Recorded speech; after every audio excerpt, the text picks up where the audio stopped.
الحمد لله وكفى وسلام على عباده الذين اصطفى أما بعد أعوذ بالله من الشيطان الرجيم بسم الله الرحمن الرحيم قد أفلح من زكاها وقد خاب من دساها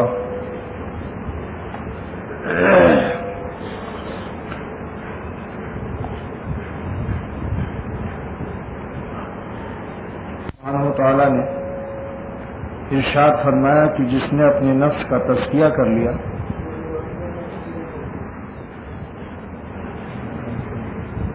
وہ فلاح پا گیا. اور اوپر ہوگا یہ تھوڑا سا اور اوپر کرو اسے. اپنی اصلاح کر لی، اپنے نفس کا تزکیہ کیا، وہ فلاح پا گیا. فلاح کے معنی ہے کہ دنیا میں بھی چین و آرام سے رہے اور آخرت میں بھی آرام اور چین سے رہے. دونوں جہان کی کامیابی چین آرام تزکیہ میں ہے. اور تزکیہ خود سے نہیں ہوتا جب تک کسی مزکی سے تعلق نہ ہو. تزکیہ فعل متعدی ہے جو اپنے فاعل پر تمام نہیں ہو سکتا. فعل لازم تو اپنے فاعل پر تمام ہو جاتا ہے، جیسے جہاں زیدن تو مجیت زید کی زید ہی پر تمام ہو گئی. لیکن اگر یہ کہا جائے گا کہ زید نے اپنا تزکیہ کرایا زکا زیدن، تو تزکیہ زید کا زید پر تمام نہیں ہوگا، بلکہ زید کا تزکیہ کسی نے کیا. خالد نے زید کا تزکیہ کیا تو مزکی الگ ہوتا ہے، مزکا الگ ہوتا ہے. تزکیے میں ضرورت ہے شیخ کی. اور حکیم الامت فرماتے ہیں مجدد الملت مولانا اشرف علی صاحب تھانوی نور اللہ مرقدہ کہ کسی مرشد کامل سے اور شیخ سے اصلاح کرانا، یہ اس کو میں اصلاح کے لیے شیخ سے تعلق قائم کرنا، اس کو میں فرض عین قرار دیتا ہوں. فرض عین، کیونکہ عادت اللہ یہی ہے کہ بغیر شیخ کے کتنا ہی بخاری پڑھا رہا ہو مگر اپنی اصلاح خود سے نہیں ہوتی. اپنا عیب خود سے نظر نہیں آتا. اپنا چہرے میں کہیں روشنائی لگ جائے تو کیسے نظر آئے گا جب تک آئینہ نہ ہوگا. تو شیخ آئینہ ہوتا ہے، وہ بتا دیتا ہے کہ یہ راستہ تمہارا مشک خطرناک راستہ ہے، اس میں تمہارے لیے ضرر ہے. آدمی تو اپنی عقل سے سوچتا ہے کہ میں جان دے دوں گا، یہ بہت عمدہ راستہ ہے اور اس میں دین کی حفاظت ہے، امت کی خدمت ہے، اور اس طریقے سے یہ دین غالب ہو جائے گا. لیکن سنیے، میرے استاد حدیث جن کی خلافت چھینی گئی تھی اور اعظم گڑھ میں مدرسہ بیت العلوم میں پڑھایا کرتے تھے، میں نے حضرت شاہ عبد الغنی صاحب رحمۃ اللہ علیہ سے پوچھا کہ ان کی خلافت کس وجہ سے چھینی گئی، تو فرمایا کہ انہوں نے کسی دینی تحریک کو امت کے لیے مفید سمجھتے ہوئے حضرت کو لکھا کہ مجھے اتنا جوش آ رہا ہے کہ میں جان دے دوں. حکیم الامت نے لکھا کہ آپ کے اندر حب دنیا ہے اور آپ کی خلافت مسلوب کی جاتی ہے، سلب کی جاتی ہے. یہ حب دنیا ہے. حالانکہ ان کی تحریر یہ تھی کہ خدا کے راستے میں میرا دل چاہتا ہے کہ میں اس پر اپنی جان فدا کر دوں، جان قربان کر دوں. جان کی قربانی پر انعام ملنا چاہیے مگر بجائے انعام کے سزا مل رہی ہے. حکیم الامت فرماتے ہیں کہ یہ آپ کے اندر حب دنیا ہے، حب جاہ ہے. اب آپ بتلائیے، میں نے آنکھوں سے ان کو دیکھا، نتیجہ واقعی قلندر انچے گوئے دیدہ گوئے. اللہ والوں کی زبان سے جو بات نکلتی ہے وہ بالکل صحیح ہوتی ہے. آنکھوں سے دیکھا کہ حب دنیا کے آثار تھے. 5 روپے کا شربت بنایا، 50 روپیہ لے لیا، وہ شربت بھی کھٹا ہو گیا، خراب ہو گیا، گالیاں مل رہی ہیں. یہی ہے، یہ سب حب دنیا کے اثرات موجود تھے. تو میرے دوستو، کسی اللہ والے کا ناراض ہونا اور بزرگان دین کی ہدایت پر نہ چلنا، یہ کتنا ہی معاملہ ہو، بس اس لیے ملفوظات پڑھو. حکیم الامت کے ملفوظات کا مطالعہ کیجیے، الفاظات الیومیہ وغیرہ. حضرت حکیم الامت فرماتے ہیں کہ دین حق پر 2 ہی صورت ہے، یا تو قدرت ہو قتال کی یا پھر صبر کی، تیسرا کوئی راستہ نہیں ہے. یہ بھوک ہڑتال کرنا انگریزوں سے آیا ہے، یہ جیل میں جانا انگریزوں سے آیا ہے، یہ اپنے کو گرفتاری کے لیے پیش کرنا انگریزوں سے آیا ہے. دین میں صحابہ نہیں ہے یہ. صحابہ کا ایک واقعہ آپ ہم کو ثابت کر دیں کہ ان لوگوں نے گرفتاری کے لیے پیش کیا ہو. تو خیر میں یہ عرض کر رہا ہوں کہ تزکیہ نفس جو ہے بغیر شیخ کے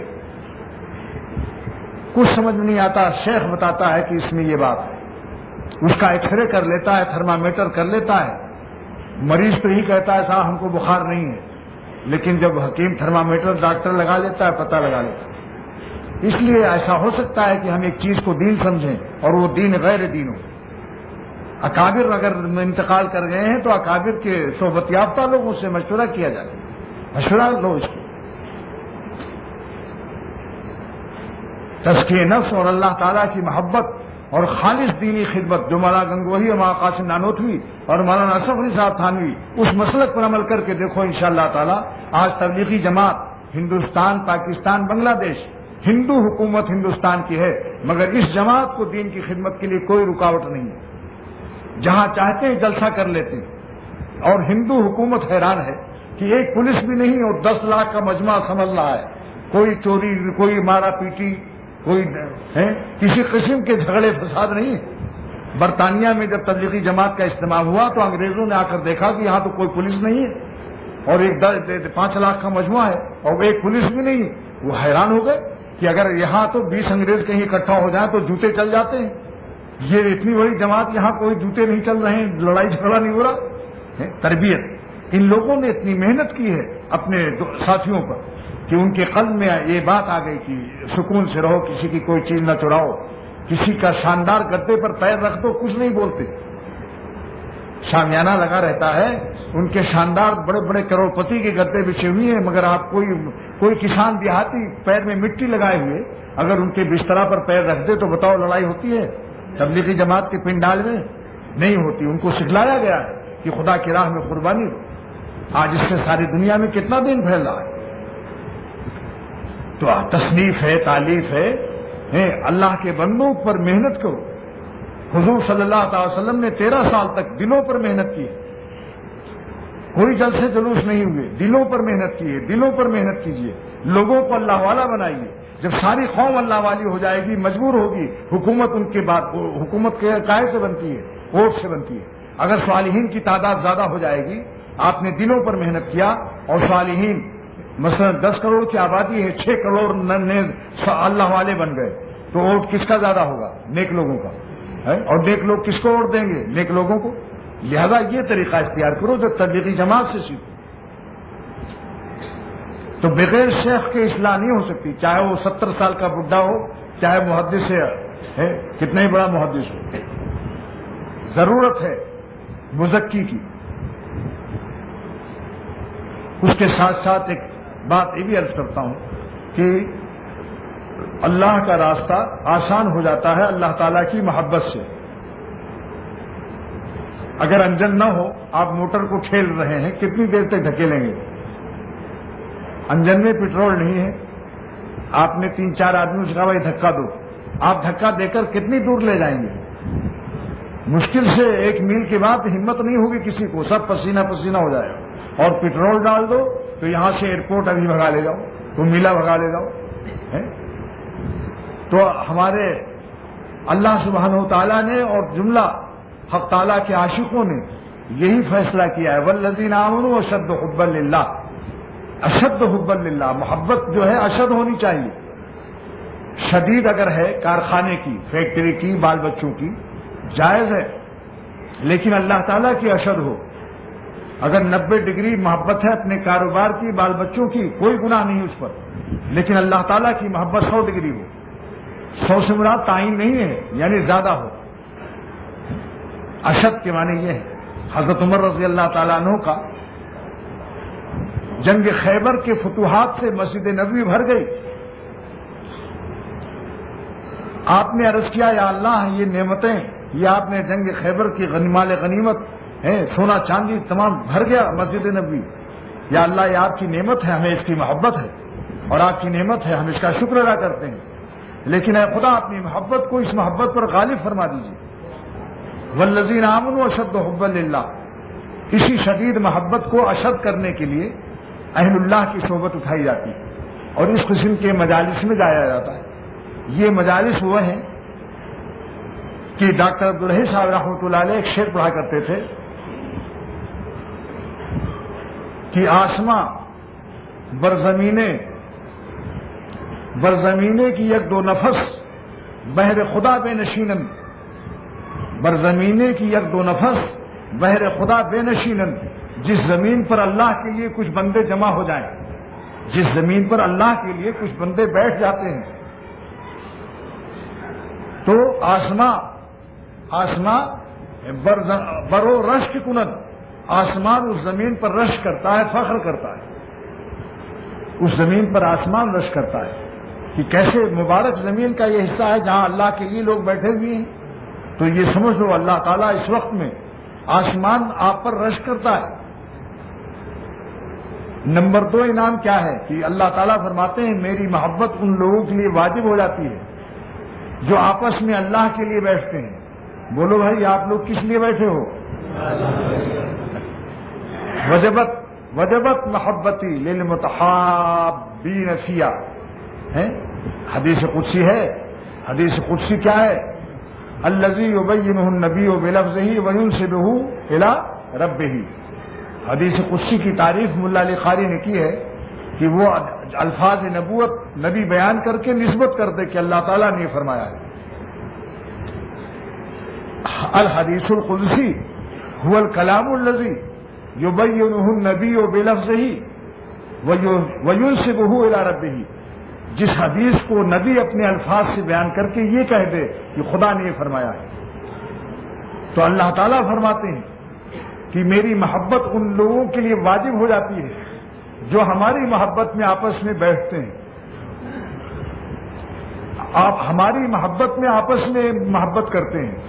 آپ لوگ مجھ سے کس لیے محبت کر رہے ہیں بتاؤ؟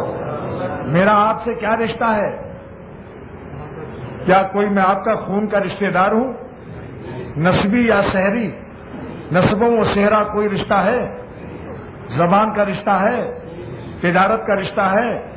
ملکی رشتہ ہے؟ باڑی یا علاقائی رشتہ ہے؟ کون سا رشتہ ہے بتاؤ؟ اللہ کے لیے رشتہ ہے۔ تو وجبت اللہ تعالیٰ فرماتے ہیں میری محبت ان کے لیے واجب ہو جاتی ہے جو ہمارے لیے محبت کرتے ہیں۔ کیا آپ کو اس میں شک ہے کہ میں آپ سے محبت کس لیے کر رہا ہوں اور آپ مجھ سے کس لیے کرتے ہیں؟ یہ اجتماع اللہ تعالیٰ کے نام پر ہے۔ اس سے مبارک اجتماع زمین پر کہیں نہیں ہے۔ جو اجتماع اللہ کے لیے ہو اس سے مبارک اجتماع کہاں ہو سکتا ہے؟ اتنا قیمتی اجتماع، تو اس کے لیے محبت اللہ تعالیٰ کی واجب ہو جاتی ہے، ایک نعمت۔ اور اس کے بعد والمتجالسین فیہا، جو اللہ کی محبت کے لیے آپس میں بیٹھتے ہیں۔ ہم لوگ متجالس ہیں یا نہیں؟ بتاؤ بھائی، تجالس ہے کہ نہیں؟ تجالس میں دونوں طرف سے بیٹھنا ہے۔ ایک آدمی کھڑا ہو ایک آدمی بیٹھا ہو، یہ تجالس نہیں ہے۔ سب جانبین سے مجالست ہے۔ تو متجالسین کے لیے بھی اللہ تعالیٰ کی محبت واجب ہے۔ اللہ تعالیٰ فرماتے ہیں میری محبت ان کے لیے واجب ہو جاتی ہے جو ہمارے لیے آپس میں بیٹھتے ہیں۔ اب آپ لوگ کس لیے بیٹھے ہیں یہاں؟ بولو بھائی۔ لہذا اللہ تعالیٰ کی محبت ہم سب کے لیے انشاءاللہ تعالیٰ اللہ قبول فرمائے اور اخلاص عطا فرمائے، اور کمی اخلاص میں ہو تو اس کو معاف فرمائے، تو اپنی محبت کو اللہ تعالیٰ ہم سب کے لیے واجب فرما دیں۔ اور تیسرا کیا ہے؟ والمتزاورین فیہا، جو آپس میں اللہ کے لیے زیارت کرتے ہیں۔ زیارت کے کیا معنی ہیں؟ کہیں دور سے چل کے آنا، دور سے چل کے آنا یہ زیارت ہے۔ لہذا جن کا گھر ڈھالکا نگر میں ہے وہ بھی اپنے گھر سے مسجد تک آ گئے، کچھ تو قدم چلے۔ لہذا اس وقت میں سب متزاورین ہیں۔ ڈھالکا نگر کے لوگ جو بیٹھے ہیں وہ بھی متزاورین ہیں، کیونکہ گھر سے چل کے آ گئے ہم۔ سمجھ گئے آپ؟ ہاں، اس لیے معلوم ہوا کہ گھر والوں کو گھر سے نکال کر باہر لے اڑے، لے کے بھاگ جائے کبھی سفر وغیرہ میں۔ دینی مربیوں کو چاہیے کہ گھر والوں کو گھر سے نکال کر باہر لے چلو۔ تاکہ پیر مرید دونوں بے گھر ہو جائیں اور اپنے بال بچوں سے دور ہو جائیں تو دونوں پر فضل ہو جائے گا۔ اب تین چیزیں ہو گئیں، محبت، مجالست، بیٹھنا اور زیارت۔ چوتھی ایک چیز اور ہے، والمتبادلین فیہا، ایک دوسرے پر خرچ کرتے ہیں، ينفق بعضهم علی بعض۔ محدثین نے متبادلین کی شرح کیا لکھی ہے؟ ينفق بعضهم علی بعض، بعض پر خرچ کرتے ہیں۔ اسی لیے افشوا السلام کے بعد وآتموا الطعام بھی ہے کہ سلام کو پھیلاؤ، مگر خشک سلام نہ رکھو، ورنہ خشک ملا اور خشک دین ہو جائے گا۔ کبھی کبھی کھانا کچھ کھلاؤ پلاؤ بھی۔ افشوا السلام کے بعد ہی وآتموا الطعام ہے کہ سلام کو پھیلاؤ، کھانا بھی کھلاؤ کبھی کبھی۔ محدثین کیا لکھتے ہیں؟ اقربا کو، رشتہ داروں کو، دوستوں کو۔ لہذا اس زمانے میں اس کا بھی سلسلہ ہے بھائی کہ آپس میں ایک دوسرے کو افطاری بھی کرائی جا رہی ہے، ایک دوسرے پر خرچ بھی کرتے ہیں۔ تو 4 صفت جس میں ہو جائے گی، اور یہ ہر عمل میں مستقل شان ہے اس کے اندر۔ یہ معطوف علیہ معطوف الگ الگ اپنا حکم مستقل بذات رکھتے ہیں۔ جیسے جا زید و خالد، تو آنے میں زید مستقل ہے اور خالد مستقل ہے۔ لہذا ان چاروں میں جس کو جتنی صفت مل جائے سب کے سب اللہ تعالیٰ کی محبت سے نوازے جائیں گے، اللہ کی محبت ان کو عطا ہو جائے گی۔ دوسری حدیث میں نے عرض کی ہے کہ جو آپس میں اللہ کے لیے محبت رکھتے ہیں، قیامت کے دن دیکھو کتنا فاصلہ ہے ڈھاکہ میں اور کراچی میں، فاصلہ ہے نا، لیکن اللہ تعالیٰ فرماتے ہیں کہ جو ہماری وجہ سے آپس میں محبت رکھتے ہیں، قیامت کے دن ان کو ہم جمع کر دیں گے۔ جمع اللہ بینہما یوم القیامہ، قیامت کے دن جمع کر دیں گے، بالکل ساتھ ساتھ کھڑے کریں گے۔ اور اللہ تعالیٰ یہ بھی فرمائیں گے ھذا الذی کنت تحبہ فیہ، یہ جو تمہارا ساتھی ہے یہ ساتھ ہم نے کر دیا، یہ تو 5000 میل پر رہتا تھا، آج قیامت کے دن ہم نے تمہارے ساتھ کھڑا کر دیا۔ کیوں؟ یہ وہ شخص ہے کہ کنت تحبہ۔ بتائیے کنت تحبہ کے کیا معنی ہے؟ اس کا ترجمہ کیا ہوگا؟ ماضی استمراری کا، کہ تو محبت کیا کرتا تھا۔ کانا جب مضارع پر داخل ہوتا ہے تو ماضی استمراری بنا دیتا ہے، اور اس میں تا اور تھا کا لگانا واجب ہو جاتا ہے۔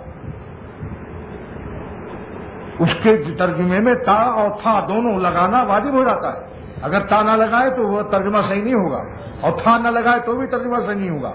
یہ وہ شخص ہے جس سے تو محبت کیا کرتا تھا، یعنی دنیا میں۔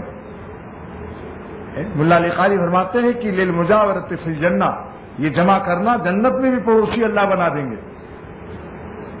جنت میں بھی ساتھ ساتھ کر دیں گے کہ تم دنیا میں آپس میں ہماری وجہ سے محبت کرتے تھے، لو بھائی جنت میں بھی تمہاری باڑی ان کی باڑی ساتھ ساتھ، ان کا بادشاہ تمہارا بادشاہ ساتھ ساتھ۔ اب بھائی باڑی بادشاہ میں کیا فرق ہے؟ کرائے پر کوئی ہوتا ہے؟ کرائے پر کیا ہوتا ہے؟ بادشاہ۔ لہذا کرائے والی بات وہاں کرایہ اللہ میاں نہیں لیں گے، لہذا بادشاہ کے لفظ کو واپس لیتا ہوں۔ اللہ تعالیٰ وہاں کرایہ نہیں لیں گے، وہاں تو باقاعدہ اس کا الاٹ ہو جائے گا، الاٹمنٹ، ہمیشہ کے لیے، موت بھی نہیں آئے گی۔ کیا پیاری زندگی ہوگی، وہاں موت بھی نہ آئے گی، موت کو بھی اللہ تعالیٰ ذبح کر دیں گے، جاؤ ختم ہو گیا معاملہ، ہمیشہ کے لیے رہو۔ ایک صاحب نے مجھ سے پوچھا کہ سورہ بینہ میں کافروں کے لیے ہے کہ خالدینہ، اور مسلمانوں کے لیے خالدین فیہا ابدا، تو یہ کیا بات ہے؟ ان کے لیے ابدا اضافہ کیا گیا۔ تو میں نے کہا کہ بھائی بات یہ ہے، حضرت تھانوی رحمۃ اللہ علیہ فرماتے ہیں کہ مسلمانوں کو اور کافروں کو دوزخ میں ہمیشہ جلیں گے اور مسلمان ہمیشہ جنت میں رہیں گے، لیکن ابدا جو ان کے لیے ہے اکد الخلود بالعبود، اکد الخلود بالعبود، یہ خلود کو عبود سے جو موقت کیا گیا ہے، یہ انعام اور مزید شرف ہے مسلمانوں کے لیے، ورنہ معنی اور ترجمہ دونوں کے ایک ہی ہیں۔ یہ شرف امتیازی مزید عزت اللہ نے عطا فرمائی کہ مسلمان کو خالدین کے معنی تو ہمیشہ کے ہی ہیں، ابدا لگا کر ان کو اور زیادہ تاکید کا شرف کر دیا کہ یہ ہمیشہ ہمیشہ رہیں گے۔ ورنہ ابدا کی کوئی ضرورت نہیں ہے سوائے اس کی کہ عزت افزائی ہے۔ سمجھا آپ نے؟ جیسے اپنا دیر کے بعد شبئی کے کہنا اجمعین کے معنی دیتا ہے نا؟ یہ بات مولانا نور الاسلام نے بتائی کہ شبئی کے معنی اجمعین کے ہیں، سب کے سب۔ تو یہ امتیازی شرف اللہ تعالی نے ابدا لگا کر سورہ بینہ میں ہم کو عطا فرمایا۔ شکر ہے اس مالک کا جس نے ایمان والوں کو عزت افزائی فرمائی، ورنہ خالدین سے وہ مفہوم حاصل تھا، خالدین سے وہ مفہوم حاصل تھا کہ ہمیشہ جنت میں رہیں گے۔ ابدا کا اضافہ ہے لشرف امتیاز شرف، شرف میں ان کو امتیاز کرنا ہے، شرف امتیازی اللہ کو عطا کرنا تھا، اس لیے فرمایا کہ اکد الخلودہ بالعبود۔ اب ایک صاحب نے اور اعتراض کیا کہ اللہ تعالیٰ نے فرمایا کہ کافروں کو کہ یہ لوگ دوزخ میں رہیں گے جب تک اونٹ سوئی کے ناکے میں نہ گھسے گا، حتیٰ یلجل جمل فی سم الخیاط، کافر دوزخ میں ہمیشہ رہیں گے جب تک اونٹ سوئی کے سوراخ میں نہ گھس جائے۔ تو ایک صاحب جو سعودی عرب رہ چکے ہیں، کراچی میں میرے دوست ہیں، پڑھے لکھے آدمی ہیں، بہت قابل، کہنے لگے صاحب میرے اس میں یہ معلوم ایسا ہوتا ہے کہ اللہ تعالیٰ نے یہ جو کافروں کے لیے فرمایا کہ جب تک اونٹ سوئی کے سوراخ میں نہ گھسے گا جب تک وہ دوزخ میں جلیں گے، تو ہو سکتا ہے کہ سوئی کا سوراخ اللہ میاں کبھی بڑا کر دیں اور اونٹ کو پتلا کر کے اس میں گھسیڑ دیں اور سب کافروں سے کہیں پھر سے اڑ جاؤ، دوزخ خالی کرو۔ میں نے کہا بھائی سنو، قرآن شریف کو عقل سے مت سمجھو، اس لیے کہ اونٹ کو پتلا کرنے کی ضرورت ہی نہیں ہے، سوئی کا سوراخ اتنا بڑا ہو سکتا ہے۔ بھائی دیکھو کتنی بڑی مسجد ہے یہ، اگر اتنی بڑی سوئی بنائی جائے، ایک سوئی اتنی بڑی بنائی جائے جتنی کمال صاحب کی بلڈنگ ہے، یا کوئی اور ایسے بڑا عمارت لے لو، اسمبلی ہاؤس یا اپنا ہائی کورٹ لے لو، تو اس میں کتنے اونٹ گزر جائیں گے؟ لہذا یہ عقل سے ترجمہ مت کرو۔ میں نے فوراً تفسیر روح المعانی منگائی اور میں نے کہا کہ چونکہ قرآن عربوں کے محاورے پر نازل ہوا ہے، لہذا حضرت آلوسی مفسر عظیم جن کے بارے میں انور شاہ کشمیری فرمایا کرتے تھے کہ اتنا بڑا مفسر امت میں نہیں گزرا ہے، تفسیر روح المعانی کے مقابلے میں کوئی تفسیر نہیں عربی زبان میں، لیکن بیان القرآن کے لیے کیا فرمایا؟ انور شاہ کشمیری کا قول شاہ عبد الغنی صاحب میرے مرشد اول نقل فرمایا کرتے تھے کہ فرماتے ہیں ایک آیت میں مجھ کو اشکال ہوا،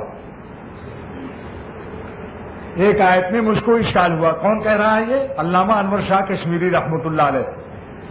14 متقدمین کی تفسیریں دیکھیں، متقدمین کی 14 عربی کی تفسیریں دیکھیں، میرا اشکال حل نہیں ہوا۔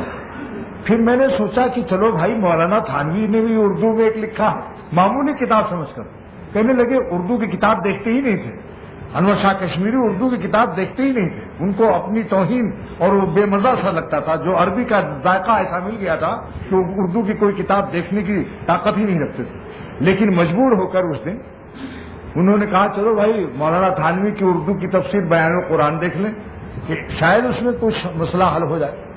تو حل ہو گیا مسئلہ، حضرت ایک لفظ ایسا بہا دیتے ہیں اس میں کہ جس سے مسئلہ حل ہو جاتا ہے، کیونکہ حضرت نے ساری تفسیریں سامنے رکھی، پھر اشکال کا حل کیا ہے، ایک لفظ بہا دیتے ہیں بس سوال سارا مسئلہ حل۔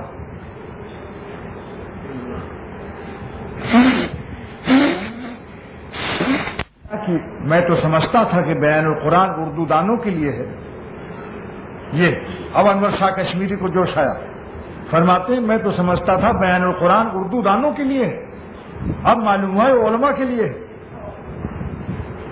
یہ ہے بیان القرآن۔ تو میں نے روح المعانی جو منگائی اس میں دیکھا تو حضرت آلوسی رحمۃ اللہ علیہ فرماتے ہیں کہ عرب کے لوگ جس کام کو انہیں یہ کہنا ہوتا تھا آپس میں کہ لا افعل ذلک ابدا، ہم اس کام کو کبھی نہیں کریں گے، تو وہاں یہ لگا دیتے تھے حتیٰ تبیض الغراب، یہاں تک کہ کوا سفید ہو جائے، وحتیٰ یلج الجمل فی سم الخیاط، اور یہاں تک کہ اونٹ سوئی کے سوراخ میں گھس جائے۔ مقصد یہ ہوتا تھا لا افعل ذلک ابدا، اس کام کو ہمیں ہمیشہ کبھی نہیں کرنا ہے. تو عربوں کے محاورے پر قرآن نازل ہوا، لہذا جب تک عربوں کا محاورہ سامنے نہیں ہوگا قرآن سمجھنا مشکل ہو جائے گا. لہذا حضرت سید محمود بغدادی مفتی بغداد نے روح المعانی میں عربوں کا محاورہ نقل کر کے پھر اس کے تفسیر کر دی کہ کبھی بھی اللہ تعالیٰ ان کو دوزخ سے نہیں نکالیں گے. یہ معنی ہوئے اس کی، یہ نہیں کہ سوئی کا سوراخ بڑا کر کے ان کو پتلا کر کے معنی نکال لو. یہ اپنی طرف سے ترجمہ جائز نہیں ہوگا جب تک کہ مفسرین کے تفسیروں کو نہ دیکھا جائے. صحابہ نے جو سمجھا قرآن کو، صحابہ کے اقوال، وہ تو صحابہ کے اقوال پیش کرتے ہیں، تابعین کے اقوال پیش کرتے ہیں. اور ساتھ ساتھ جیسے اللہ تعالیٰ نے فرمایا کہ ان الذین یغضون اصواتهم عند رسول اللہ، جو لوگ میرے نبی کے پاس اپنی آواز کو پست رکھتے ہیں یا میرے نبی کا ادب کرتے ہیں، اولئک الذین امتحن اللہ قلوبهم للتقوی، اللہ تعالیٰ ان کے دلوں کو اپنی محبت کے لیے، دوستی کے لیے منتخب کر لیتا ہے، چن لیتا ہے، خالص کر لیتا ہے. علماء اور مشائخ فرماتے ہیں کہ نبی کے ادب کا یہ انعام، جہاں جہاد گردن نہیں کٹی، خون نہیں بہا، اور کوئی تہجد، کوئی زبردست عمل، کچھ حج، کسی عبادت کا تذکرہ نہیں ہے، صرف نبی کے ادب پر اتنا بڑا انعام نازل ہو رہا ہے کہ جن لوگوں نے میرے نبی کا ادب کیا، ہم نے ان کے دلوں کو اپنی محبت، اپنی دوستی کے لیے منتخب کر لیا. اولئک الذین امتحن اللہ قلوبہم للتقوی. حضرت مفتی شفیع صاحب رحمۃ اللہ علیہ معارف القرآن میں لکھتے ہیں کہ سورہ حجرات میں جتنا ادب ہے نبی کا، اتنے ہی علماء ربانیین اللہ والے عالموں کا بھی ہے. نائبین کا ادب وہی ہوتا ہے جو اصل کا ہوتا ہے. اور علامہ آلوسی نے اس کے استدلال میں ایک واقعہ نقل کیا، ایک گھٹنہ نقل کیا. دیکھیے گھٹنہ کہنے سے سب مجھ کو دیکھ رہے ہیں، کیا معاملہ ہے؟ گھٹنہ میں زیادہ مزہ آیا اور واقعہ میں مزہ نہیں آیا. سب کے گھٹنے جو ہیں بالکل تر و تازہ ہو گئے، گھٹنوں میں طاقت آ گئی. گھٹنہ کا لفظ سن کر گھٹنوں میں، یعنی ہاتھوں میں، گھٹنوں میں طاقت آ گئی. علامہ آلوسی نے ایک روایت نقل کی کہ حضرت عبداللہ ابن عباس رضی اللہ تعالیٰ عنہ ابی ابن کعب رضی اللہ تعالیٰ عنہ سے قرآن شریف پڑھنے جایا کرتے تھے. فن قراءت. اور ابی ابن کعب اتنے بڑے قاری ہیں، قرآن کے اتنے بڑے ماہر ہیں کہ حضرت عمر بھی ان کے شاگرد ہیں رضی اللہ تعالیٰ عنہ. حضرت عمر ان کے شاگرد ہیں رضی اللہ تعالیٰ عنہ، کس کے؟ ابی ابن کعب کے. اور ابی ابن کعب اتنے بڑے قاری ہیں کہ سید القراء ان کا لقب ہے. اور سورہ بینہ کو تلاوت کرنے کا ان کے لیے حکم ہوا تھا کہ اے نبی صلی اللہ تعالی، اللہ نے وہی نازل کی کہ اے ہمارے رسول صلی اللہ تعالی وسلم، آپ ابی ابن کعب کے پاس جائیے اور سورہ بینہ کی تلاوت کیجیے. کیوں؟ اس لیے سورہ بینہ میں علماء یہود کا تذکرہ ہے. جس وقت یہ فرمایا تو ابی ابن کعب نے پوچھا کہ یا رسول اللہ صلی اللہ تعالی وسلم، اللہ تعالیٰ نے آپ کو حکم دیا ہے کہ آپ مجھے یہ سورہ سنائیں، تو کیا میرا نام بھی لیا تھا؟ کیا سوال ہے؟ سوال کیا ہے؟ عاشقانہ سوال ہے. دوستوں کہتے ہیں دین خشک ہے، دین محبت ہی محبت ہے. جس کے اندر محبت نہیں وہ دین کیا جانے گا؟ کچھ نہیں جانے گا. بولو خشک آدمی یہ سوال کر سکتا ہے؟ سوکھا آدمی عاشق ہی سوال کر سکتا ہے کہ کیا یا رسول اللہ صلی اللہ علیہ وسلم اللہ سمانی، کیا خدا نے میرا نام بھی لیا ہے؟ آپ نے فرمایا نام اللہ سما کا، تمہارا اللہ نے نام بھی لیا ہے. فرمایا ذکرت عند رب العالمین، یعنی میں ایسا ایک انسان معمولی نطفے سے پیدا ہوا اور رب العالمین کے ہاں میرا ذکر ہوا اور میرا نام لیا گیا. فظرفت عیناہ، ان کی آنکھوں سے آنسو بہ پڑے، ان کی آنکھوں سے مارے خوشی کے آنسو بہ پڑے. یہ خوشی کا رونا تھا، افسوس کا رونا نہیں. رونے کی 7 قسمیں ہیں، جس میں خوشی کا رونا بھی ہے، خوف کا رونا بھی ہے، ندامت کا رونا بھی ہے، محبت کا رونا بھی ہے. جب اللہ کی محبت میں حاجی صاحب خوب رویا کرتے تھے. کون حاجی صاحب؟ حاجی امداد اللہ صاحب مہاجر مکی شیخ العرب والعجم. تو فرماتے تھے جب خدا کی یاد میں اور ان کے نام لینے میں اور ان کی محبت میں خوب رونا آئے تو سمجھ لو اس دن عشق کا بازار گرم ہو گیا. اور فرماتے تھے اس کا نام گرم بازاری عشق ہے. کہتے ہیں آج بازار گرم ہے، کیا مانے کہ خوب بکری ہو رہی ہے، خوب لین دین تیز ہے، تو اس کہتے ہیں بازار گرم ہو گیا. تو جس کو اللہ کی محبت میں رونا آ جائے تو سمجھ لو اس کا آج اس کے دل میں اللہ تعالیٰ کی محبت کا بازار گرم ہو گیا. یہ نام حاجی صاحب نے رکھا ہے، گرم بازاری عشق.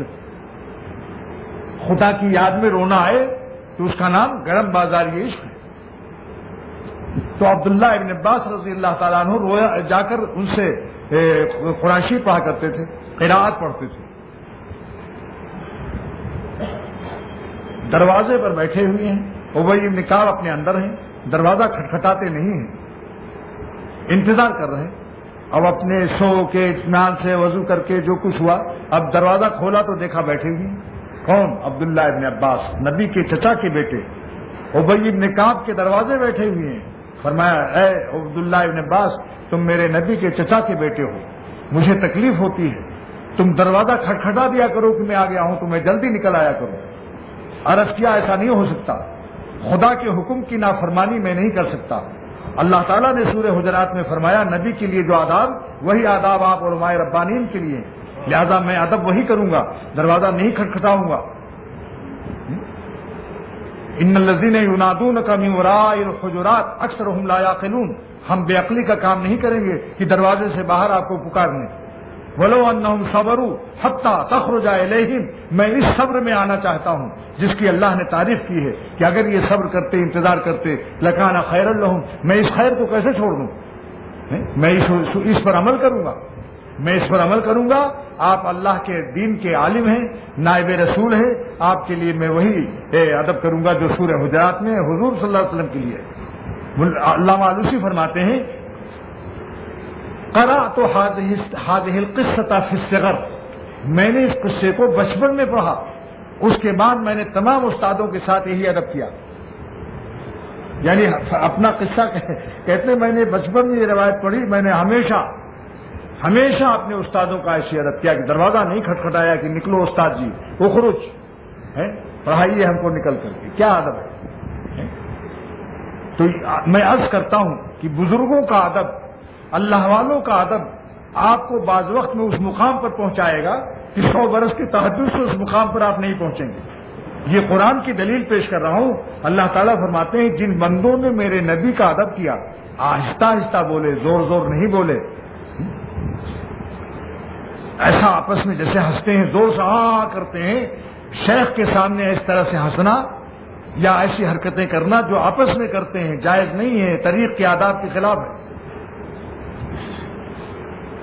اور شیخ کی 2 قسمیں ہیں، ایک شیخ ڈنڈا والا، ایک شیخ انڈا والا. ایک تو شیخ ہے جو ڈنڈا زیادہ دیتا ہے، ایک شیخ ہے جو انڈا کھلاتا ہے، اس پر شفقت کی شان غالب ہے، کسی پر غیرت کی شان غالب ہے. اللہ تعالیٰ نے ہر ایک کا رنگ الگ بنایا ہے. حاجی صاحب کا رنگ دیکھ لیجیے. حکیم امت فرماتے ہیں کہ حاجی صاحب، ہمارے حاجی صاحب رحمۃ اللہ علیہ تو ڈانٹنا اور خفا ہونا جانتے ہی نہ تھے، سراپا رحمت اور شفقت تھے، لیکن ان کا فیض اتنا تام تھا کہ کوئی بھی محروم نہیں رہتا تھا. مزاج کوئی بدل نہیں سکتا، مزاج بچپن کا ہوتا ہے. حکیم امت فرماتے ہیں کہ ہر بزرگ کا مزاج اس کے بچپن کے مزاج کے تابع ہوتا ہے. نسبت حاصل ہونے کے بعد پھر بزرگی بھی اسی رنگ میں تبدیل ہو جاتی ہے. لہذا شفقت کے معنی یہ نہیں ہے کہ بس وہ ایک دم سے اس کے سر پر چڑھ جاؤ. محبت کرے شیخ تو اس کے معنی تو یہ نہیں کہ اس کے سر پر چڑھ جاؤ. ان آداب کی برکت، اس ادب کی برکت دیکھیے. اللہ تعالیٰ فرماتے ہیں جن لوگوں نے میرے نبی کا ادب کیا، آہستہ آہستہ بولے، زور سے نہیں بولے. اولئک الذین امتحن اللہ قلوبہم للتقوی. ہم نے ان کے دلوں کو اپنی محبت کے لیے، دوستی کے لیے، ولایت کے لیے، ولی بنانے کے لیے منتخب کر لیا، چھانٹ لیا، چن لیا، اس کو خالص کر لیا. اب بتاؤ جس کو اللہ تعالیٰ خالص کر لے، جس کو اللہ تعالیٰ خالص رکھنے کا ارادہ کر لے، اس میں کوئی ملاوٹ کر سکتا ہے؟ جس کو خدا اپنا بنا لے اس کو کوئی اپنا بنا سکتا ہے؟ اللہ کی طاقت کے مقابلے میں نفس کی طاقت ہے کہ جو خدا سے چھین لے. اگر خدا ہمیں اپنا بنا لے تو نفس کی طاقت ہے کہ وہ ہمیں چھین کر کے گناہ کرا دے، شیطان کی طاقت ہے کہ اللہ سے ہم کو چھین لے، اللہ سے لڑائی کر کے، اللہ کے دست و بازو حفاظت سے، اللہ کے دست و بازو حفاظت یعنی اللہ تعالیٰ کی حفاظتی ہاتھوں کی طاقت سے شیطان و نفس کو طاقت ہے کہ وہ ہمیں چھین لے۔ اللہ تعالیٰ جس کی حفاظت کے لیے قبول فرمائے، میاں بس اس کو کوئی نہیں نقصان پہنچا سکتا۔ تجارت اور مال و دولت بھی، اگر وہ کوئی تجارت بھی کرنا چاہے گا تو اللہ اس کو چھڑا لے گا اس سے۔ اگر وہ سلطنت کی طرف مائل بھی ہوگا تو اللہ تعالیٰ اس کو چھڑا لیں گے، سلطان ابراہیم ابن ادھم رحمۃ اللہ علیہ کی طرف سے۔ اللہ کی حفاظت کے بعد خدا کے حفاظت کے تالے پر کسی مخلوق کی کنجی نہیں لگ سکتی۔ اس لیے یہی دعا کرو کہ اللہ ہم سب کو اپنی حفاظت میں قبول کر لیجیے، آپ ہم کو ایسا اپنا بنا لیجیے کہ ساری دنیا ہمیں اپنا نہ بنا سکے۔ اگر آپ ہمیں اپنا بنا لیتے ہیں تو نفس و شیطان ہمیں آپ سے نہیں چھین سکتے۔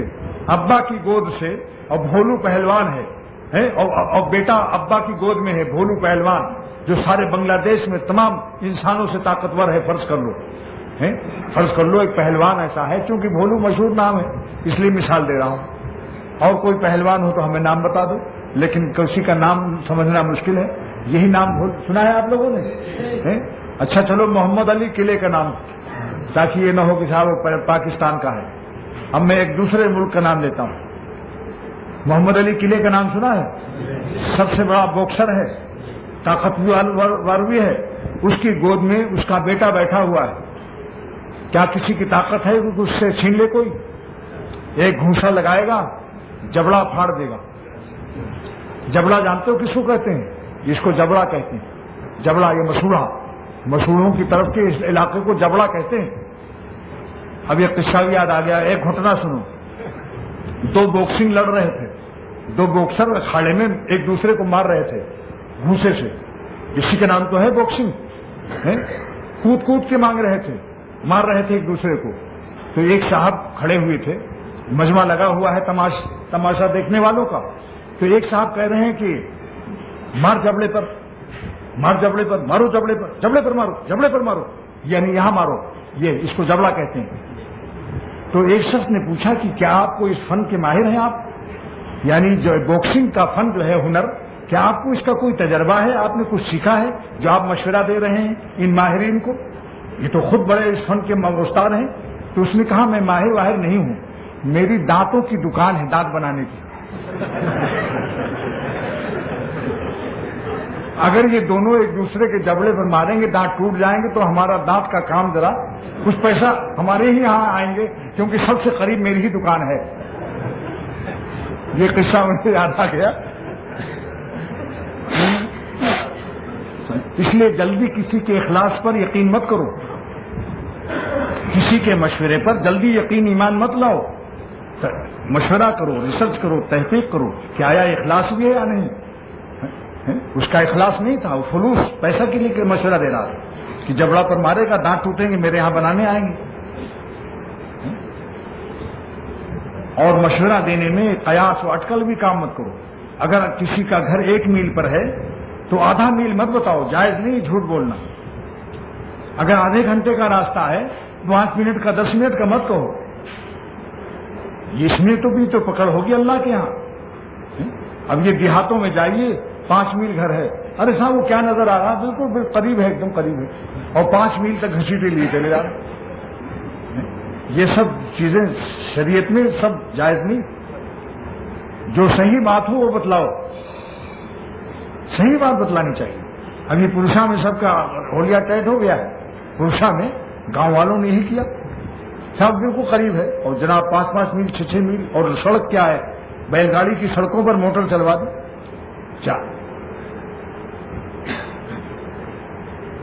تو اب دیکھیے اس گھٹنا سننے کے بعد جبڑے پر مارنے والا واقعہ سن لیا آپ لوگوں نے؟ کیوں بھائی؟ اس گھٹنا سے کچھ سبق ملا کہ جلدی کسی کے مشورہ مت مانو، ہو سکتا ہے اس کی دانت کی دکان ہو۔ ہاں، جلدی مشورہ کسی مشورے کے لیے بھی مشورہ کرو کہ میں اس کا مشورہ مانوں کہ نہ مانوں۔ کسی کے مشورے کے لیے بھی مشورہ کر لو، کہ اس کا مشورہ مانوں کہ نہ مانوں. تو اس آیت کی میں اللہ تعالیٰ کا یہ ارشاد جو ہے کہ ایک ادب پر اتنا بڑا انعام ملا کہ اللہ تعالیٰ نے ان ایسے دلوں کو اپنے لیے منتخب کر لیا. تو آج بھی آپ اپنے دلوں کو اللہ کی دوستی کے لیے منتخب کرا سکتے ہیں, سلیکٹڈ کرا سکتے ہیں. میں صحیح بولا یا نہیں, میں انگریزی نہیں جانتا. سلیکشن کیوں, انتخاب ہے, ترجمہ صحیح لفظ استعمال ہوا. چن لیا جائے, منتخب ہو جائے. آج بھی ہمارا دل اللہ تعالیٰ کے لیے منتخب ہو سکتا ہے. نبی تو ہمیں نہیں ملیں گے کہ ہم ان کا ادب کریں, لیکن حضور صلی اللہ تعالیٰ علیہ وسلم کے سنت کا اتباع کرنا, ان کے سنت کا ادب کرنا, وہ بھی ان کے ادب میں شامل ہے. گھر میں تصویر ہے, بلی پلاسٹک کی ہے, کتا پلاسٹک کا ہے, ہرن کھڑا ہوا ہے, ان چیزوں کو گھروں سے نکال دو, الماریوں سے. یہ بھی نبی کا ادب ہے کہ ان کا حکم ہے کہ جہاں تصویریں ہوتی ہیں رحمت کے فرشتے نہیں آتے. یہ مت دیکھو کہ صاحب یہ تو بیوی کو جہیز میں ملا ہے, بیوی سے کون لڑے گا, اور تگڑی بھی ہے. کہیں ایسا نہ ہو کہ یا بھی میں ہی مر جاؤں کہنا پڑے, یا بھی میں ہی مر جاؤں. دو میاں بیوی کی جو لڑائی ہو رہی تھی تو بیوی شوہر نے تنگ ہو کر کہا کہ یا خدا یا تو میں مر جاؤں یا یہ میری بیوی مر جائے, یہ کہنے والا تھا. لیکن جب اس نے اتنا کہا یا خدا یا تو میں مر جاؤں, تو بیوی نے لوہے کی اتنی بڑی کلچھلی اٹھائی لوہے کی, اور کہا اور یا کیا, تو اس نے کہا اور یا بھی میں ہی مر جاؤں. تو ہو سکتا ہے بھائی. لہذا دوستوں مت ڈرو, اللہ کے نبی کے فرمان کو گھروں میں جاری کرو, یہ بھی ادب ہے. لیکن نائب رسول اللہ والے علماء کا ادب کرنا نبی ہی کے ادب میں شامل ہو جائے. یہ بات تفسیر معرف القرآن میں لکھا ہے. مفتی اعظم پاکستان میں سورہ حجرات کی تفسیر کو دیکھ لو, فرماتے ہیں اللہ والے علماء کا ادب کرنا نبی ہی کے ادب میں شامل ہے. لہذا آج بھی یہ اپنے بزرگوں کا ادب کر کے, اپنے بزرگوں کا ادب کر کے آج یہ مقام حاصل کیا جا سکتا ہے. جیسے سنا چکا ہوں کہ حضرت والا مولانا شاہ محمد احمد صاحب کے ساتھ سفر میں موجود تھے. کسی نے پوچھا کہ کیا مولانا شاہ محمد احمد صاحب آپ کے ساتھ آئے ہیں؟ حضرت نے فرمایا نہیں, میں ان کے ساتھ نہیں آیا ہوں, نہیں حضرت میرے ساتھ نہیں آئے ہیں, میں حضرت کے ساتھ آیا ہوں. ادب ہے. تو اولئک الذین امتحن اللہ, دیکھو عربی کا لفظ قرآن کا کیا ہے, امتحن اللہ. اب علماء حضرات سے گزارش کرتا ہوں, امتحانہ کے کیا معنی ہے؟ امتحان اللہ قلوبہم للتقوی. امتحانہ کا ترجمہ اخلصہ کیوں کیا گیا؟ حضرت تھانوی رحمۃ اللہ علیہ بیان قرآن میں فرماتے ہیں کہ اللہ تعالیٰ نے ان کے دلوں کو اس ادب رسول کی برکت سے اپنے لیے منتخب کر لیا, خالص کر لیا. امتحانہ معنی میں اخلصہ کے ہے. اب سوال پیدا ہوتا ہے کہ امتحانہ کے معنی اخلصہ کیوں ہے؟ لغت میں آپ دیکھیں تو وہی بات نکلے گی کہ قرآن عربوں کے محاورے پر نازل ہوا ہے. لہذا حضرت علوسی رحمۃ اللہ علیہ سید محمود بغدادی نے یہ لفظ کہاں استعمال ہوتا تھا, اس کو موقع لکھا کہ جب عرب کے لوگ سونے کو آگ میں ڈال کر صاف کر لیتے تھے میل کچیل سے, گندگی سے, اور سونا چمکنے لگتا تھا, تب کہتے تھے امتحنت الذهب بالنار, امتحنت الذهب بالنار, ہم نے سونے کو خالص کر لیا, یعنی اخلصت الذهب بالنار, خالص کر لیا سونے کو آگ میں ڈال کر. تو گیا اب اس محاورے عرب پر قرآن نازل ہوا. لہذا مفسرین لکھتے ہیں کہ یہ امتحانہ معنی میں اخلصہ کے ہے, یعنی ہم نے ان کے دلوں کو خالص کر لیا اپنے لیے. تو اللہ جس کے دل کو اپنے لیے خالص کر لے گا اس میں کون ملاوٹ کر سکتا ہے؟ ساری دنیا اس کو چھین نہیں سکتی. اگر محمد علی قلعے کے گود سے اس کا بیٹا کوئی چھین نہیں سکتا بوجھ اس کی طاقت کے, تو ہمارے ربا سے بھی, جب ابا ہیں محمد علی قلعے جس کے ابا ہیں, وہ بیٹا ناز کرتا ہے کہ ابا اگر ہمیں گود میں لے لیں گے تو پوری دنیا میں کسی کی طاقت نہیں جو ہم سے چھین لے. ہاں ہمیں چھین لے ابا سے. کیوں؟ محمد علی قلعے کے بیٹے کو ناز کیوں ہے بتاؤ بھائی؟ کیوں اس کو یہ فخر ہے؟ کیونکہ جانتا ہے کہ میرے ابا بین الاقوامی انٹرنیشنل طاقت والا باکسر ہے, کسی کی ہمت نہیں پڑے گی. تو جس کو اپنے اللہ پر یقین ہے کہ میرے اللہ سے بڑھ کر کسی کی طاقت نہیں ہے, وہ 2 رکعت اس رمضان میں صلاۃ حاجت پڑھ کر کیوں نہیں خدا سے دعا کرتا کہ اے میرے ربا, طاقت والے ربا, آپ اپنی گود میں حفاظت میں ہم کو قبول کر لیجیے تاکہ نفس و شیطان وہ ساری کائنات ہم کو آپ سے نہ چھین سکے. ہم نہیں کہہ ہمارے دست بازو کمزور ہیں، خلق الانسان ضعیفہ، ہم تو کمزور ہیں مگر ہمارا رب تو کمزور نہیں ہے۔ دشمن اگر قوی است نگہباں قوی ترس۔ آج 2 رکعت صلاۃ حاجت پڑھیے اور اللہ تعالیٰ سے یہ دعا کیجیے کہ یا اللہ آپ طاقت والے اللہ ہیں، آپ ہمارے ربا ہیں۔ اگر طاقت والے ابا پر بیٹے ناز کر سکتے ہیں تو بندے ربا پر ناز کر سکتے ہیں، جو ابا کو بھی پیدا کرتے ہیں۔ ابا کو کون دیتا ہے؟ ربا ہی تو دیتا ہے۔ تو اپنے ربا سے کہو کہ جب ایک طاقت والے ابا سے بیٹا ناز کرتا ہے کہ ہمارے ابا سے کوئی چھڑا نہیں سکتا، مجھ کو چھین نہیں سکتا، تو اللہ آپ کی طاقت سے بڑھ کر کس کی طاقت ہے؟ نفس شیطان کی کیا طاقت ہے بھائی؟ نفس شیطان کی طاقت اللہ کی طاقت کے مقابلے میں کیا طاقت ہے بتاؤ؟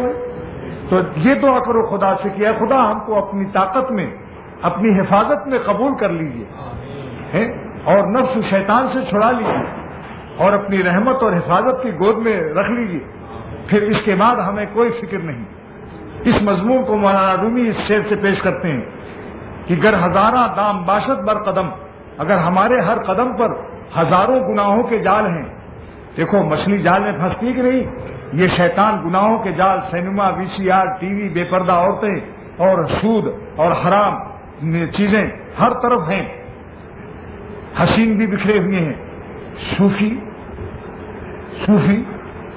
ذکر میں روتا ہے، کتنا روتا ہے ذکر میں، دعاؤں میں ہم دیکھتے ہیں آپ خوب روتے ہیں، لیکن یہ ڈھالکا نگر کی مسجد میں رونے والوں سے عرض کرتا ہوں کہ جب یہاں سے واپس جاتے ہو، کوئی چوک بازار جاتا ہے، کوئی دھان کہیں اور جاتا ہے، لیکن راستے میں جب کوئی حسین آ جائے سامنے، کوئی لڑکی بے پردہ آ جائے، اس وقت میں آپ کو کیا کرنا چاہیے؟ یہاں تو رو لیے اور وہاں نگاہ کو نیچی کرو۔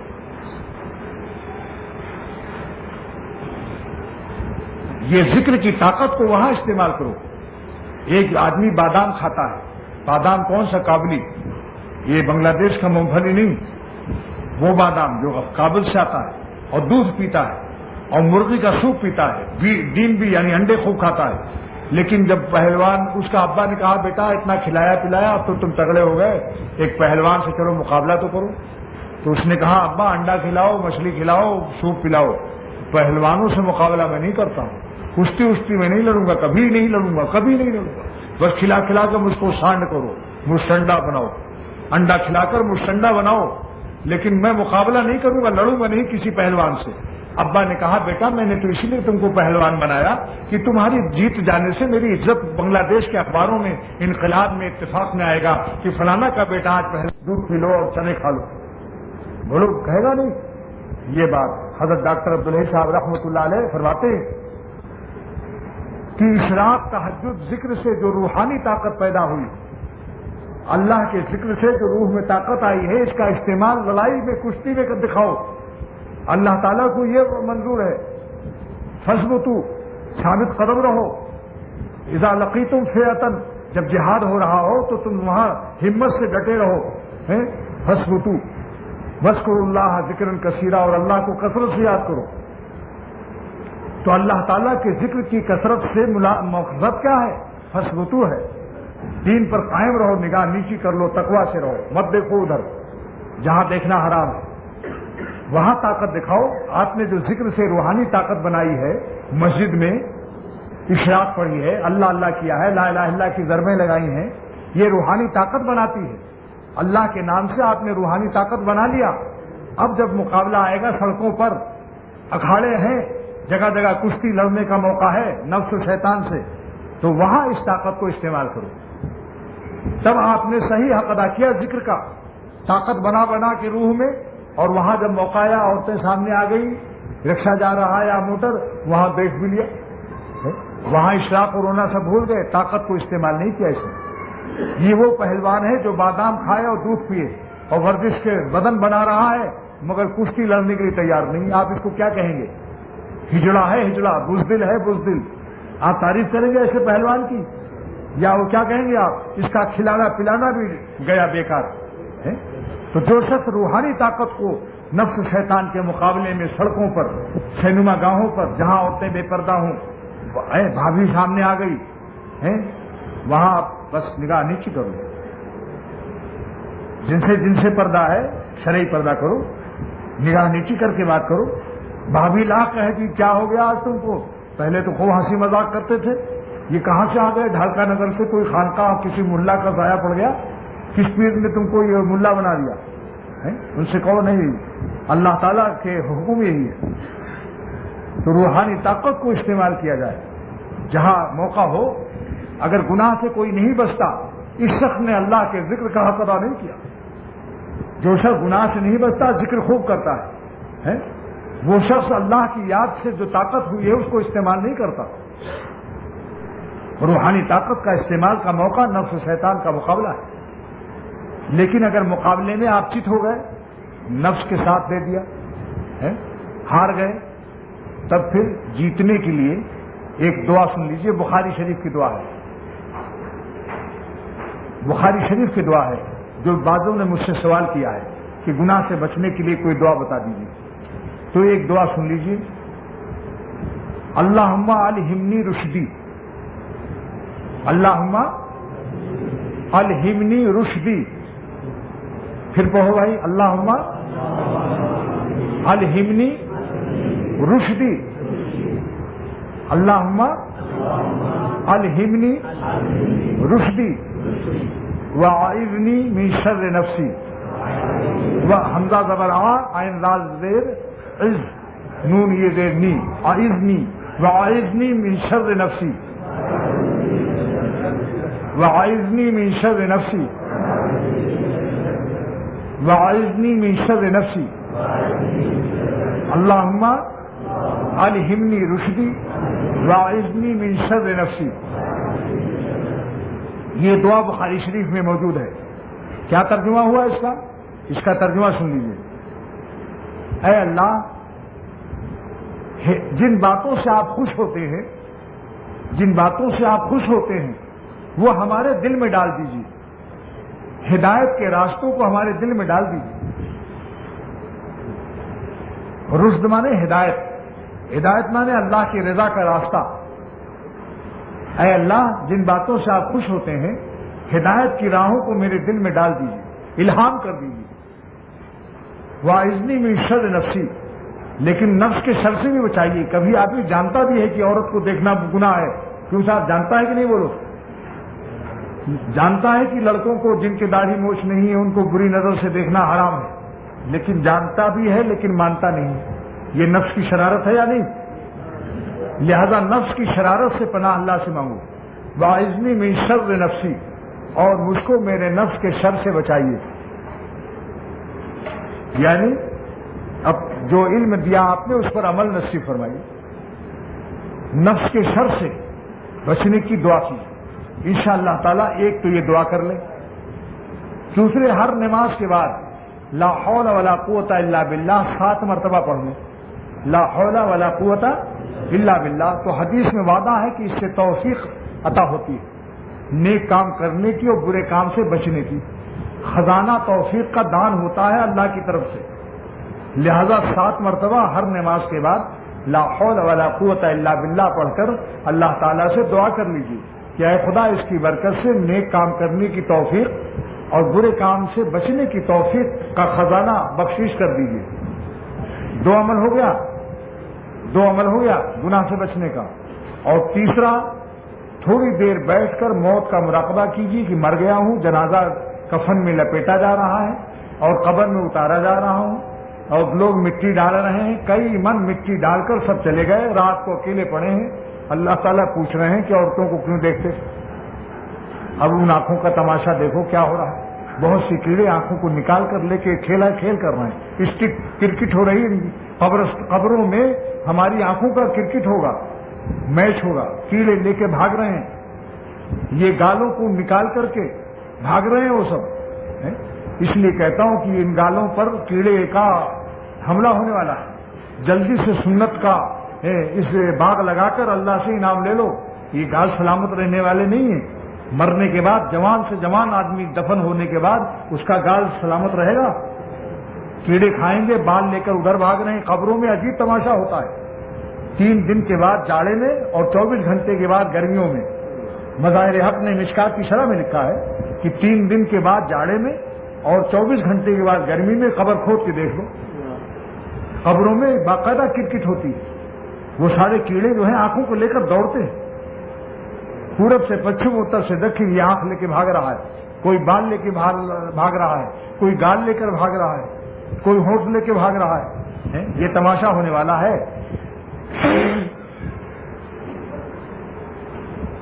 اور دوزخ سامنے ہے. یہ بھی مراقبہ کرو کہ دوزخ سامنے ہے. اللہ تعالیٰ فرما رہے ہیں فرشتوں سے کہ اس نالائق کو دوزخ میں ڈال دو، کیونکہ یہ عورتوں کو بری نظر سے دیکھتا تھا، حسین خوبصورت لڑکوں کو بری نظر سے دیکھتا تھا. اب اس کو دوزخ میں ڈالو، اس کا علاج دوزخ میں ہوگا. یہ مراقبہ کر لو. کیا علاج ہو گیا؟ 2 تو وظیفہ اور تیسرا مراقبہ. اور چوتھا کیا ہے؟ ہمت کرو، گناہ چھوڑنے کا ارادہ کرو. اگر آپ ارادہ نہ کریں تو اس مسجد سے گھر جا سکتے ہیں؟ کیوں صاحب؟ اگر آپ ارادہ نہ کریں، سوچتے رہیں کہ آج گھر جانا ہے لیکن آپ ارادہ نہ کریں، پاؤں نہ اٹھائیں، تو یہی رہو گے رات میں بھی.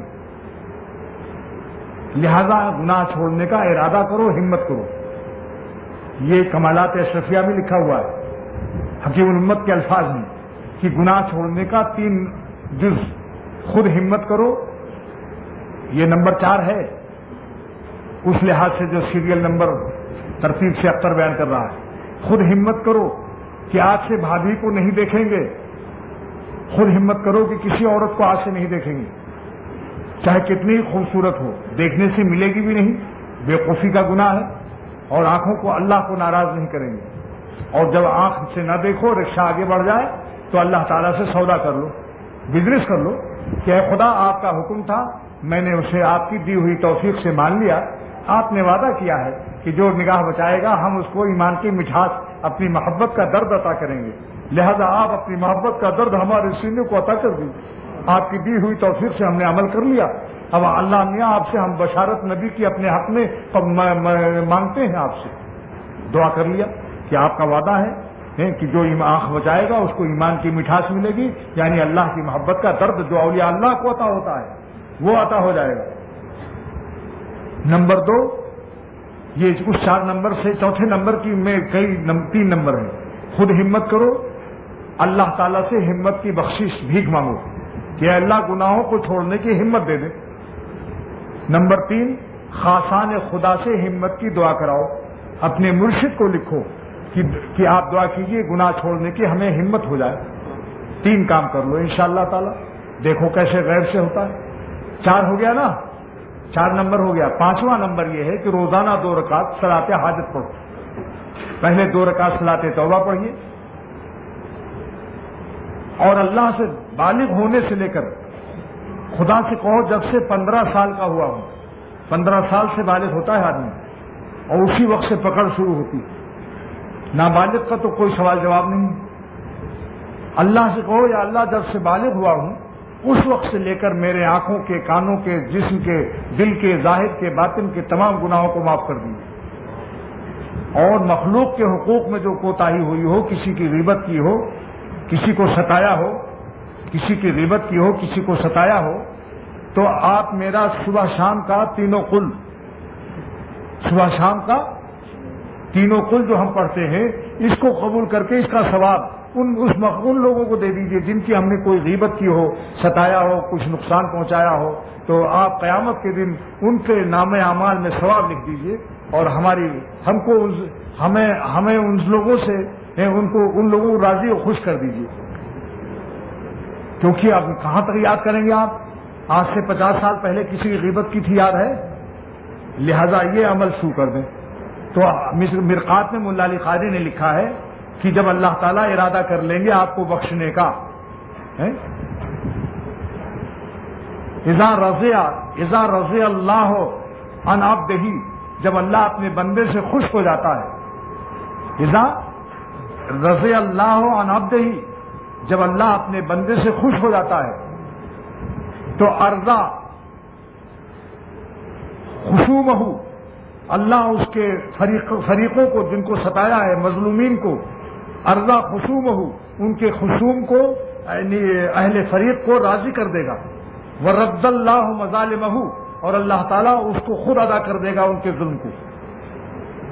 یہ اس حدیث کی شرح میں لکھا ہے محدثین نے، جو 100 قتل ہیں، جن کا 100 قتل کا معاملہ تھا اور کہا گیا تھا نیکوں کی بستی میں جاؤ وہاں توبہ قبول ہوگی.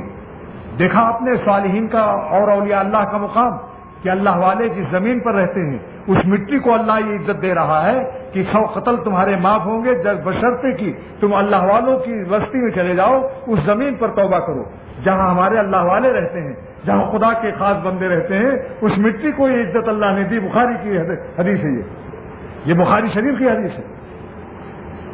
دیکھا آپ نے اللہ والوں کی عزت کو اللہ کتنی عزت دیتا ہے. اللہ والوں کی عزت تو کیا سمجھو گے اور ہم کیا سمجھیں گے. جس زمین پر اللہ والے رہتے ہیں اس مٹی کو خدا عزت دے رہے ہیں 100 قتل کرنے والے کو. بخاری کی روایت ہے کہ جاؤ وہاں ہیں، اور پھر وہ نہیں جا سکا، درمیان میں موت آ گئی اس کو. تو اللہ والوں کی بستی میں جانے کا ارادہ اور وہاں توبہ کرنے کے ارادے پر زمین کی پیمائش کی گئی، اور اللہ تعالیٰ نے اس زمین کو قریب کر دیا. حالانکہ وہ زمین دور تھی نیکوں کی، اللہ نے قریب کر دیا. حسن کا انتظام ہوتا ہے، عشق کا یوں ہی نام ہوتا ہے. تھوڑا سا عشق دکھا دو، حسن خود سارا کام کر دیتا ہے. اللہ تعالیٰ نے سارا کام بنا دیا کہ نہیں بنا دیا. حالانکہ بستی دور تھی، اس کی زمین کو قریب کر دیا اللہ والوں کی، اور دو گناہ والی بستی کو دور کر دیا، اور اس کی بخشش ہوئی. تو اللہ تعالیٰ نے یہ اللہ والوں کی مٹی زمین پر یہ اثر اللہ نے رکھ دیا. تو اللہ والوں سے دعا کرائے، ان سے دعا لے. تو 2 رکعت صلاۃ توبہ پڑھ کر اللہ تعالیٰ سے کیا کہے، اے خدا جب سے بالغ ہوا ہوں میری تمام گناہ جو آپ کے حقوق میں ہیں اور مخلوق کے حقوق میں جو ہیں اس کے لیے میں اپنے تینوں قل کا ثواب ان کو بخشتا ہوں. اگر یاد ہو تو معافی مانگ لو جا کر، جن کے بارے میں آپ کو یقین ہے کہ میں نے فلاں فلاں کی غیبت کی اور ان کو اطلاع بھی ہو گئی. غیبت کی معافی جب واجب ہوتی ہے جب اطلاع بھی ہو جائے اس کو. اگر اس کو خبر نہیں ہے تو معافی مانگنا واجب نہیں ہے. آپ ایسے ہی اس کی ثواب بخش دیں اور اس کی تردید کر دیں کہ میں نے غیبت کی تھی جس مجلس میں یہ باتیں غلط تھیں، میں نے حماقت کی، نادانی کی. اس سے معافی مانگنا ضروری نہیں ہے. اس سے معافی مانگنا کب ضروری ہوگا؟ جب اس کی خبر بھی اس کو ہو جائے. کیونکہ حکیم الامت تھانوی فرماتے ہیں غیبت حق العبد جب بنتا ہے جب اس کو بھی پتہ چل جائے. تب تو اذیت پہنچی، جب اس کو خبر ہی نہیں تو آپ کیوں جا رہے ہو خواہ دل خراب کرنے کے لیے. ایک کوئی صاحب آئے آپ کے پاس، کہنے صاحب معاف کرنا میں نے آپ کی غیبت کی تھی. اچھا بھلا دل اور اس سے پھر نفرت ہو جاتی. لہذا اس سے معافی مانگنے کی ضرورت نہیں جب تک اطلاع نہ ہو. اللہ تعالیٰ سے دعا کر لے 2 رکعت صلاۃ توبہ پڑھ کر. کہو یا اللہ آپ مجھے معاف کر دیجیے جب سے بالغ ہوا ہوں، اپنا حق بھی معاف کر دیجیے، بندوں کا حق بھی ادا کروا دیجیے، میرا ثواب پہنچا دیجیے. کچھ خیرات بھی کر دو بھائی ان لوگوں کے نام، کہ اللہ جن کو ہم نے ستایا ہو، آج 100 روپیہ 100 ٹکا دے دیا کسی غریب کو، اور کہہ دیا اللہ میاں یہ ثواب ان کو دے دیجیے جن کی ہم نے غیبت کی ہو، ستایا ہو، برا بھلا کہہ دیا ہو، ہاتھ سے مار دیا ہو، یا کبھی بچپن میں ہم نے ان کا کوئی 1 ٹکا چرا لیا ہو. اسکولوں میں لڑکے جب پڑھتے ہیں درمیان میں انٹرول ہوتی ہے، چھٹی ہوتی ہے دوپہر کو، تو جس کی دوا، جس کا قلم، جس کی کاپی دیکھی بغل میں کر لیتے ہیں. میں نے اپنی آنکھوں سے دیکھا ہے. تو ہو سکتا ہے اس زمانے میں کوئی ایسی حرکت کر لی ہو بچپن میں، کسی کی کاپی آپ چرا لی ہو. اللہ تعالیٰ سے اس طرح سے اس کو ثواب بخشو. اس کے بعد 2 رکعت صلاۃ حاجت پڑھ لو. صلاۃ حاجت پڑھ کر اللہ تعالیٰ سے خوب مانگو، دیر تک مانگو. ایسا مانگو کہ دیکھنے والا بیوی بچے سمجھے آج تو جس کا ہاتھ اٹھے، آج تو ہاتھ ہی اٹھا ہوا ہے، اب یہ شاید مانگتے مانگتے جان ہی دے دے گا، مانگتے مانگتے شاید جان ہی دے دے گا آج تو. یہ اتنی دیر تک مانگو، خوب مانگو. جس وقت بندے کا ہاتھ اٹھتا ہے اس وقت میں ساری کائنات ان ہاتھوں کے نیچے ہوتی. دعا مانگنے والے کا ہاتھ اللہ کے سامنے ہوتا ہے اور 7 آسمان زمین سب نیچے ہو جاتے ہیں، کیونکہ خدا کے سامنے اس کا ہاتھ ہے، اللہ ہے اس کے سامنے اس کا ہاتھ ہے. تو ساری کائنات، سارا عالم، زمین و آسمان سب اس کے ہاتھوں کے نیچے ہیں. دعا مانگنے سے اتنا اونچا مقام ملتا ہے. یہ بات ڈاکٹر عبدالحی صاحب رحمۃ اللہ علیہ نے فرمائی تھی. میں نے خود اپنی کانوں سے سنا کہ جب بندہ دعا مانگتا ہے تو ساری کائنات اس کے ہاتھوں کے نیچے ہو جاتی ہے. اور ایک مجذوب نے تو عجیب دعا مانگی، پشاور والا، وہ تکسیرا والا حکیم امیر احمد، وہ دعا میں یوں کہتا ہے کہ اللہ میرے چھوٹے چھوٹے ہاتھ جو آپ کے بنائے ہوئے ہیں، یہ ہاتھ تو آپ ہی کے بنائے ہوئے ہیں، آپ کے بنائے ہوئے ہاتھ آپ کے حضور میں اٹھے ہوئے ہیں، ان کو محروم نہ واپس کیجیے، ہمارے چھوٹے چھوٹے ہاتھوں میں اپنے بڑے بڑے ہاتھوں سے دے دیجیے۔ ایسے بھی کرتا ہے، دے دیجیے۔ کیا مجذوبوں کی دعا پیاری ہوتی ہے، اسی لیے تو مجذوبوں کو بڑا پیارا ہے۔ کیسا عجیب ہے، کود کر کے کمال صاحب کے اوپر بیٹھ گیا تھا، اس سے اتنا مزہ آتا ہے کہ دل چاہتا ہے اس کو ڈھاکہ اٹھا لے آؤں۔ مزہ آتا ہے کہ نہیں؟ ہائے ہائے کرتا رہتا ہے، یا رب یا رب یا رب یا رب کی نعرے لگاتا رہتا ہے۔ مجھے خط لکھتا ہے تو اس میں بھی 2 سطر یا رب کا ہوتا ہے، یا رب یا رب یا رب یا رب کی رب۔ تو 2 رکعت صلاۃ حاجت پڑھ کر سب کچھ مانگنے کے بعد آخر میں خدا تعالیٰ سے اللہ تعالیٰ کو مانگ لو کہ اللہ ہم آپ سے آپ کو مانگتے ہیں کہ آپ ہم سے خوش ہو جائیے، اپنی ناراضگی کو ہم سے اٹھا لیجئے، ہم سے راضی اور خوش ہو جائیے اور ہمیں اپنا بنا لیجئے۔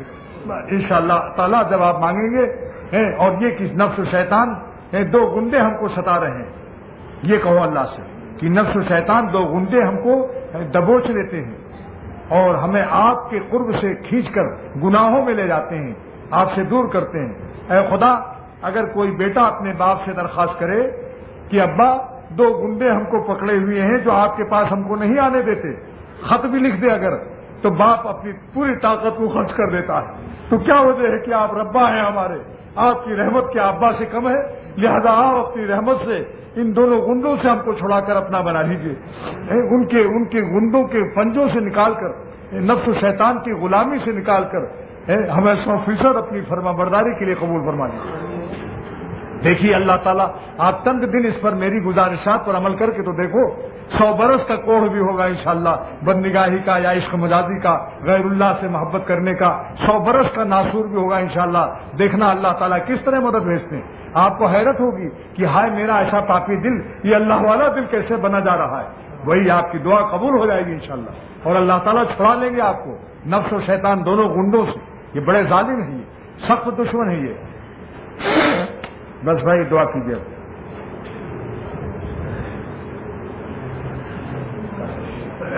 صلی اللہ سیدنا مولانا محمد نبی المی وآلہ وصحبہ۔ ان کے کان میں، آپ کے کان میں بھئی ہمارے مہمانوں میں ماسٹر صاحب گور ڈنگا کے ہیں کہ کان میں کوئی تھوڑا سا نکل رہا ہے، اللہ سے دعا کیجیے اللہ ان کو شفا عطا کر دے۔ اور یا اللہ یا ارحم الراحمین یا رب العالمین برحمتک الواسعہ، اپنی واسعہ رحمت کے صدقے میں اور رحمت للعالمین صلی اللہ علیہ وسلم کے صدقے میں، اللہم انی اسألک بأن لک الحمد لا الہ الا انت المنان بدیع السماوات والارض ذو الجلال والاکرام یا حی یا قیوم، اللہم انی اسألک بأنک انت اللہ لا الہ الا انت الاحد الصمد الذي لم يلد ولم يولد ولم يكن له كفوا احد، وبحق اللهم انك مليك مقتدر ما تشاء من امر يكون، اسعدنا في الدارين وكلنا ولا تكن علينا، وانصرنا على من بغى علينا، واعذنا من هم الدين وقهر الرجال وشماتة الاعداء، وصل وسلم يا رب على نبيك محمد صلى الله تعالى وسلم، الحمد لله رب العالمين، وبحق اللهم وبحق الف لام میم اللہ لا الہ الا هو الحی القیوم، وبحق والہکم الہ واحد لا الہ الا هو الرحمن الرحیم، وبحق لا الہ الا انت سبحانک انی کنت من الظالمین۔ یا اللہ ہم سب کو نفس شیطان دونوں گنڈوں کی جو دبوچے ہوئے ہیں، ہم کو جس گناہ میں جس کو ابتلا ہو ہم میں سے، یا اللہ جس کو جھوٹ بولنے کی عادت ہو، کسی کو بدنگاہی کی عادت ہے، کسی کے دل میں تکبر اور بڑائی ہے، کسی کے دل میں عورتوں کا عشق محبت ہے، یا اللہ جس کو جو جسمانی یا روحانی بیماری ہے، آپ اپنی رحمت سے اور اسم اعظم جتنے پڑھے اسماء اعظم، اللہ ان کی برکتوں سے اور ہمارے اکابر کی برکتوں سے جن کے دامن ہم نے پکڑے ہیں، ہم سب کی جسمانی روحانی بیماریوں کو شفا عطا فرما دیجیے۔ یا اللہ نفس شیطان کے دست و بازو سے چھڑا کر آپ اپنے دست و بازو کی طاقتوں کے ساتھ ہماری حفاظت کو قبول فرما لیجیے۔ یا اللہ اپنی رحمت سے اپنی حفاظت کا تالا ہمارے اوپر لگا دیجیے۔ آپ کے تالے پر کون مخلوق ہے جو کنجی لگا سکے؟ یا اللہ آپ ہمیں اپنی رحمت کی حفاظت میں قبول فرما لیجیے۔ یا اللہ آپ اپنی خصوصی حفاظت میں ہم سب کو قبول فرما لیجیے۔ یا اللہ ہم سب کو اپنی خصوصی حفاظت میں قبول فرما لیجیے اور ہم سب کو اپنا بنا لیجیے۔ نفس و شیطان سے چھڑا کر 100% اپنا بنا لیجئے، اور اولیاء صدیقین کا جو آخری مقام ولایت کا ہے ہم سب کو اس مقام تک اپنی رحمت سے اپنے کریم ہونے کے صدقے میں پہنچا دیجئے، اور دنیا بھی ہماری عافیت کی بنائیے اور آخرت بھی، اور ہم آپ سے عفو بھی مانگتے ہیں اور عافیت بھی مانگتے ہیں اور معافات بھی مانگتے ہیں، دنیا میں بھی اور آخرت میں۔ وآخر دعوانا الحمدللہ رب العالمین وصلی اللہ تعالی علی خیر خلق وصحبہ اجمعین برحمتک یا ارحم الراحمین۔ دیکھو بھائی، تین باتیں مانگی گئی ہیں، عفو اور عافیت اور معافات۔ عفو اور عافیت اور معافات۔ عفو کے معنی اللہ ہمارے گناہوں کو معاف کر دیں اور اس پر ستاری کا پردہ ڈال دیں۔ عفو کے معنی کیا ہے؟ اللہ ہمارے گناہوں کو معاف فرما دیجئے اور اس پر پردہ ڈال دیجئے، یعنی محبوب ذنوب و ستر العیوب۔ ملا علی قاری لکھتے ہیں عفو کے معنی کیا ہے؟ محبوب ذنوب و ستر العیوب۔ اور عافیت کی کیا معنی ہے؟ السلامۃ فی الدین من الفتنہ، کہ ہمارے دین کو سلامت رکھیے تمام گناہوں سے اور ہر فتنے سے۔ السلامۃ فی الدین، یہ مرقات کی عبارت ملا علی قاری کی مشکات کی شرح کی پیش کر رہا ہوں۔ عافیت کا ترجمہ کیا ہے؟ السلامۃ فی الدین من الفتنہ، ہمارے دین کو سلامت رکھیے فتنوں سے۔ والسلامۃ فی البدن، اور ہمارے بدن میں سلامتی نازل کیجیے من سیء الاسقام و محنہ، من سیء الاسقام و محنہ، یعنی بری بیماریوں سے اور تکالیف سخت تکلیفوں سے۔ والمعافات، معافات کی کیا معنی ہے؟ ان یعافینا اللہ، اللہ ہم سب کو عافیت دے من الناس، لوگوں سے، مخلوق سے۔ وان یعافیہم منا، اور ان مخلوق کو اللہ عافیت دے ہمارے شر سے۔ یہ تعریف مرقات میں شرح مشکات کے اندر موجود ہے۔ عفو اور عافیت و معافات، اللہ تعالیٰ سے تینوں مانگا ہے دونوں جہان میں کہ اللہ ہم کو عفو اور عافیت اور معافات تینوں نعمتیں، میں اس شرح کے جو مرقات ملا علی قاری محدث عظیم نے اللہ بیان کیا ہے، آپ کے نبی کی الفاظوں کی، الفاظ نبوت کی جو شرح مرقات میں ملا علی قاری نے بیان کی ہے، ان الفاظ نبوت کو میں اس کی شرح کے یا اللہ ہم سب کے حق میں قبول فرما لیجیے۔ وآخر دعوانا الحمدللہ رب العالمین۔